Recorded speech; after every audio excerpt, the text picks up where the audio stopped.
যে 7টি ব্যাংক তারল্য সহায়তা পেয়েছে তার মধ্যে ইসলামী ব্যাংক পেয়েছে 2095 কোটি টাকা, সোশ্যাল ইসলামী ব্যাংক পেয়েছে 1175 কোটি টাকা, ফার্স্ট সিকিউরিটিজ সোশ্যাল ইসলামী ব্যাংক পেয়েছে 1000 কোটি টাকা, ন্যাশনাল ব্যাংক পেয়েছে 920 কোটি টাকা, এক্সিম ব্যাংক 700 কোটি টাকা, ইউনিয়ন ব্যাংক 400 কোটি টাকা, গ্লোবাল ইসলামী ব্যাংক পেয়েছেন 295 কোটি টাকা।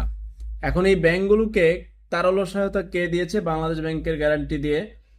সেই সবল 10টি ব্যাংক হচ্ছে রাষ্ট্র মালিকানাধীন সোনালী ব্যাংক, বেসরকারি মিউচুয়াল ট্রাস্ট ব্যাংক, স্টার্ন bank, Shahjalal Islami bank, city bank, BRAC bank, Pubali bank, Dhaka bank ও বেঙ্গল কমার্শিয়াল ব্যাংক সহায়তা করেছে। দুর্বল ব্যাংকগুলোকে এই সবল 10টি ব্যাংকের এই সহায়তা নিশ্চয়ই ব্যাংকিং খাতকে দারুণভাবে ঘুরে দাঁড়াতে সাহায্য করবে।